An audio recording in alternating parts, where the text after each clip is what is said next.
बिस्मिल्लाहिर्रहमानिर्रहीम। मोहतरम नाज़रीन व सामिईन, अस्सलामु अलैकुम वरहमतुल्लाहि वबरकातुहू।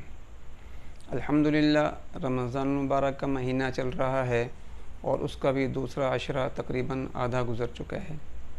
दूसरा अशरा रसूल पाक सल्लल्लाहु अलैहि वसल्लम के इरशाद के मुताबिक मग़फ़िरत का अशरा है ये। तो इसमें अल्लाह तबारक व तआला से खूब अपने गुनाहों की माफ़ी मांगनी चाहिए, मग़फ़िरत तलब करनी चाहिए कि अल्लाह तबारक व तआला दुनिया में भी हमारे गुनाहों को माफ़ फरमा दें, और अगर खुदा न खास्ता कोई गुनाह हमारा बाकी रह जाए तो आखिरत में अल्लाह तबारक व तआला उसको माफ़ फरमा दें, उस पर मुआख़ज़ा ना फरमाएँ। रमज़ान मुबारक का महीना, इसमें दो इबादतें होती हैं, एक दिन की इबादत, एक रात की इबादत। दिन की इबादत रोज़ा रखना है कि खूब एहतमाम के साथ रोज़े रखे जाएं, और रात की इबादत तरावी पढ़ना है कि इशा के फ़राइज़ के बाद 20 रकात तरावी पढ़ना, ये रात की इबादत है। और इस पर रसूल पाक सल्लल्लाहु अलैहि वसल्लम ने खुशखबरी सुनाई है कि जो शख्स तरावी की नमाज़ पढ़ता है, अल्लाह तबारक व तआला उसके तमाम गुनाहों को माफ़ फरमा देते हैं। तो तरावी के बारे में थोड़ा सा ये अर्ज़ करना है कि नमाज तरावी ये सुन्नत मुअक्कदा है। तरावी पढ़ना ये सुन्नत मुअक्कदा है, सिर्फ़ सुन्नत यानी मुस्तहब नहीं है, बल्कि सुन्नत मुअक्कदा है। और सुन्नत मुअक्कदा अगर कोई शख्स बिला उज़र छोड़ दे तो वो गुनाहगार होता है। तो इसलिए खूब एहतिमाम के साथ तरावी को पढ़ना चाहिए। और फिर 20 रकात पढ़ना ये ज़रूरी है। तरावी की तादाद, रकात की तादाद 20 रकात हैं, 2, 4 या 8 या 16 या 18 नहीं है, बल्कि 20 रकात हैं। उम्मत का इस पर इजमा है, आइम्मा अरबा का इस पर इजमा है।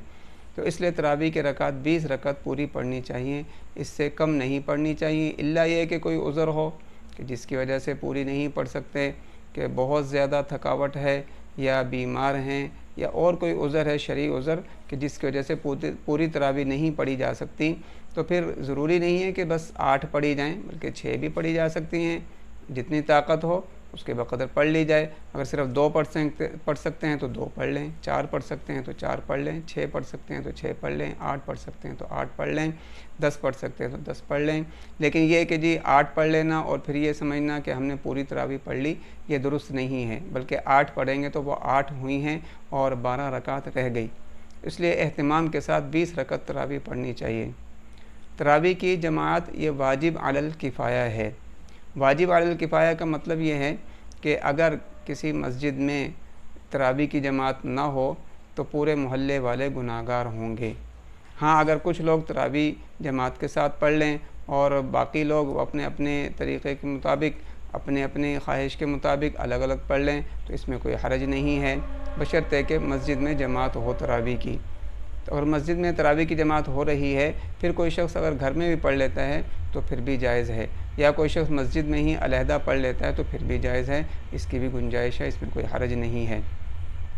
बहरहाल मस्जिद में जमात का होना ये ज़रूरी है, अगरचे सारे मोहल्ले वाले उसमें शरीक ना हो, बाज़ शरीक हों, तो ये भी किफ़ायत कर जाएगा, वाजिब अलल किफ़ाया अदा हो जाएगा।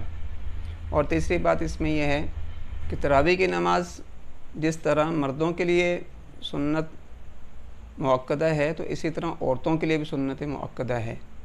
औरतों पर भी लाजिम है कि वो तरावी की नमाज़ पढ़ें। आम तौर पर औरतें इसमें बहुत कोताही करती हैं कि सिर्फ़ इशा की नमाज़ पढ़ लेती हैं, या ये है कि पढ़ती ही नहीं बिल्कुल। तो इसमें भी बेहतर यह है कि औरतें भी तरावी की नमाज़ पढ़ें, और इसमें भी बेहतर यह है कि अगर कोई मर्द इमाम हो पर्दे के साथ, जो भी औरतों की जमात का तरीक़ा है उसके मुताबिक पर्दे के साथ उनको भी जमात के साथ पढ़ाई जाए नमाज़, तो ये तो बहुत ही अच्छा है। तो कोशिश यही करनी चाहिए कि औरतें भी तरावी की नमाज़ जमात के साथ घरों में पढ़ें, अगर घरों में इसका एहतमाम हो सकता हो।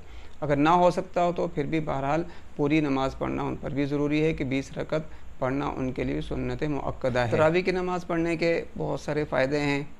एक तो ये है कि इफ्तारी करने के बाद कुछ सुस्ती हो जाती है, कुछ कसलमंदी आ जाती है, लेटने को दिल करता है, आराम करने को दिल करता है। जब तरावी की नमाज़ पढ़ी जाती है तो इससे तबीयत में निशात पैदा हो जाता है और वो सुस्ती और काहली वग़ैरह दूर हो जाती है। और इसी तरह सबसे बड़ा इसका फ़ायदा वो ये है कि आम तौर पर कुरान पाक पढ़ने की तौफ़ीक़ लोगों को मिलती नहीं है।